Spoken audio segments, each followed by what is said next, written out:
Good evening. You're watching the news on Croatian television. The junior partner in the HDZ-led coalition government, the HNS, held its electoral convention today. Ivan Vrdoljak, who ran unopposed, was voted in as the party chairman, reclaiming the post he suddenly vacated some 6 months ago. Vrdoljak commented on the decision in June to break ranks with the SDP and join the HDZ government. We decided, and I'm glad that we did, to break ties with people who put their party interests before the interests of the country. And I am glad that we recognized that we could not continue with more of the same, and that we recognized the fact that we needed to change things in the HNS, in Croatia, and on the political scene in Croatia. Predrag Štromar, who served as active party chairman following Vrdoljak's abrupt departure, was voted in as his deputy.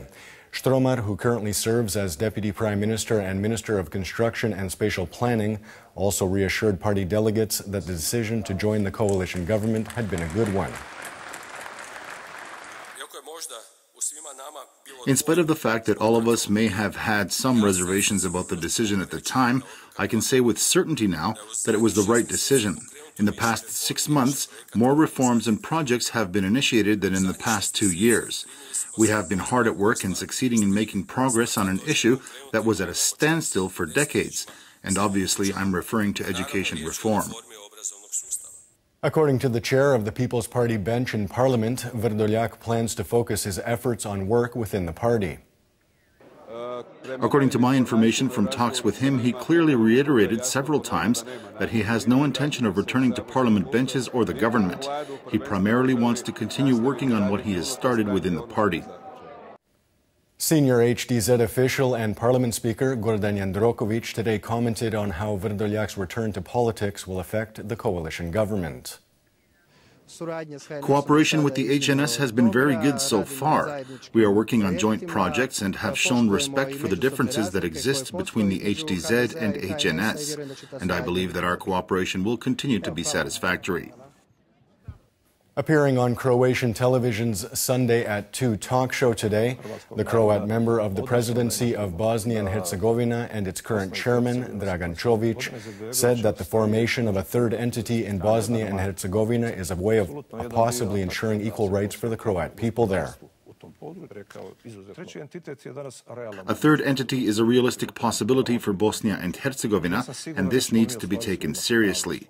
I am convinced that we will achieve equality. Now, whether this is achieved through 3 or 6 federal units remains to be seen, but the international community must say clearly what it wants. If this is not what they want, then they have to make clear how to ensure that 3 constituent peoples can live together in Bosnia and Herzegovina, because without all 3 constituent peoples, there is no Bosnia and Herzegovina.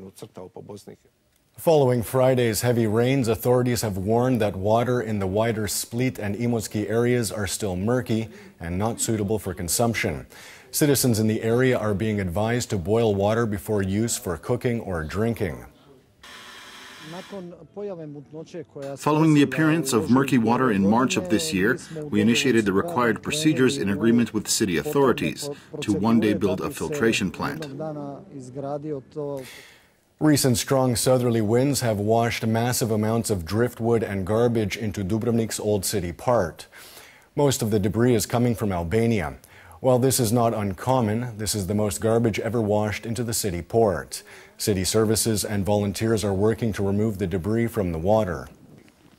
Unfortunately, as you can see, the weather today is not helping us, but we are doing our best. The plan for today is to get as much of the garbage out of the water as possible. This is horrible. Right now we are removing all of the bigger items so that they don't damage the boats. As you can see, we've removed quite a lot already. For the 25th consecutive year, the Croatian Scouts Association has brought the Peace Light of Bethlehem to Croatia from Vienna. The massive light was held in Zagreb's cathedral this morning with Parliament Speaker Gordan Jandrokovic on hand.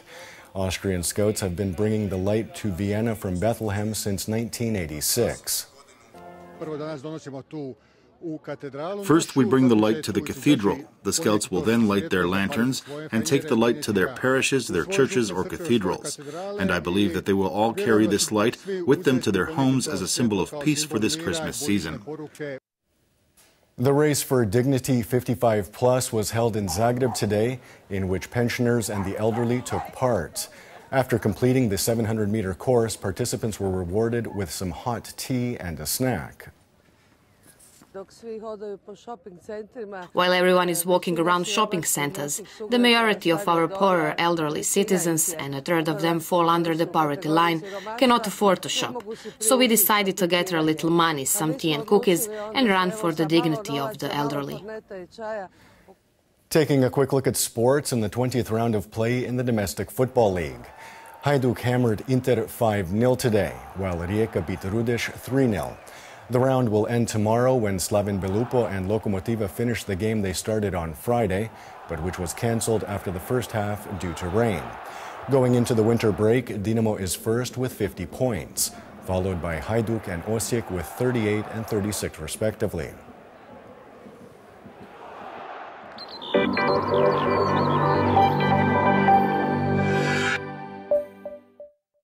And now the forecast for tomorrow. Partly sunny inland, predominantly sunny on the coast. The southern coast will see more cloud cover in the morning when there could be some light rain. The interior will see morning frost and fog. Winds will be mild inland with a moderate to strong northeasterly on the Adriatic, reaching gale-force gusts in some places. Morning lows of -7 to -1 degrees Celsius in the interior, 2 to 6 on the coast, will give way to highs of -1 to +3 degrees inland, 7 to 9 on the Adriatic. The 3-day forecast for the interior calls for partly sunny skies and predominantly stable weather. It will, however, be significantly colder. There is a chance of some snow in mountainous regions. The coast will see partly to predominantly sunny skies and colder temperatures. Moderate to strong northeasterly winds will shift to a northwesterly on Wednesday, bringing with it some moderate cloud cover and a chance of some rain ahead of next weekend.